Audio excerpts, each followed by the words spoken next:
Good morning, I'm Craig DeGrelli. It's Wednesday, May 28th, 2025, and these are your unbiased updates. President Trump warns Vladimir Putin he's playing with fire. Now Russia fires back with a World War III reference.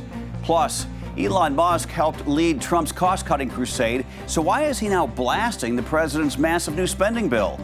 And the SpaceX Starship took off without a hitch, but the ending? A wild spin and a fiery fall back to Earth. The stories that matter, clear and credible, from across the country to around the world. These are your unbiased updates from Straight Arrow News. New this morning, Russian troops have seized 4 villages in Ukraine's northeastern Sumy region. The move follows President Vladimir Putin's call for a so-called buffer zone along the Russian border with Ukraine, a signal that despite peace talk posturing, Moscow's invasion is far from over. Even as President Trump pushes for a deal, the war is only escalating. Overnight, Russia launched a wave of drones into Ukraine's Kharkiv region, killing 1 person and injuring 7 more, according to emergency officials there. In response, Ukraine fired back with one of its largest drone attacks since the war began, targeting multiple sites across western Russia with nearly 300 drones. One of those drones hit a machine-building plant in Dubna, a key hub for Russian missile and aviation tech. In a post on X, Ukrainian President Zelensky vowed to ramp up production of Ukraine's own drones and missiles, calling it a preventative measure against future strikes. Meanwhile, President Trump on Truth Social warned that Putin is, quote, playing with fire. He claimed that really bad things would have already happened to Russia if not for him, though Donald Trump didn't say what.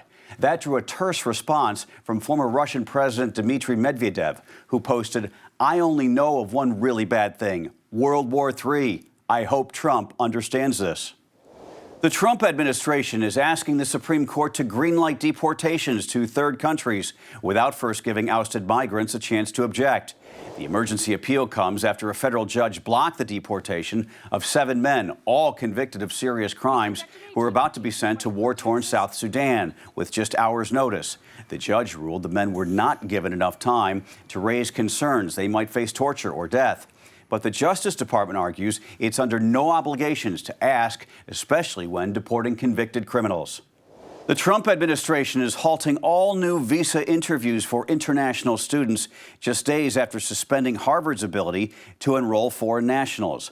That order was temporarily blocked by a judge, but the White House is still locked in a showdown with Harvard over campus protests and the school's refusal to follow Trump's demands for policy changes.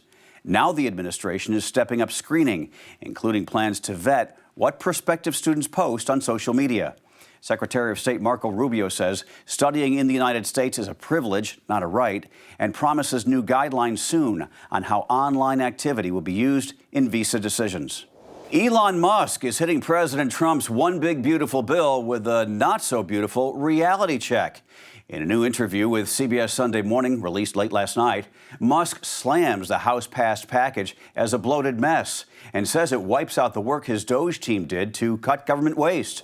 You know, I was disappointed to see the massive spending bill, frankly, which increases the budget deficit, doesn't decrease it, and undermines the work that the Doge team is doing. I actually thought that when this big, beautiful bill came along. I mean, everything he's done on Doge gets wiped out in the first year. I think a bill can be big or it can be beautiful, but I don't know if it can be both. My personal opinion. The bill still needs Senate approval, but with a $3.8 trillion price tag, even some conservatives have sticker shock. This marks Musk's strongest public break from President Trump since stepping away from his Doge role, a clear sign the alliance might be fraying. And speaking of Elon Musk, here's the really neat video of the morning. Another bump in the road to Mars. SpaceX launched its 9th test flight of the Starship rocket on Tuesday from Texas. It started strong, as you see here, but ended with a bang. The Super Heavy booster exploded just before splashdown into the Indian Ocean, and fuel leaks caused the upper stage to spin out of control. Still, it's being called a step forward. Unlike the last 2 flights, which ended in total destruction, this one made it to orbit, a key milestone for the program.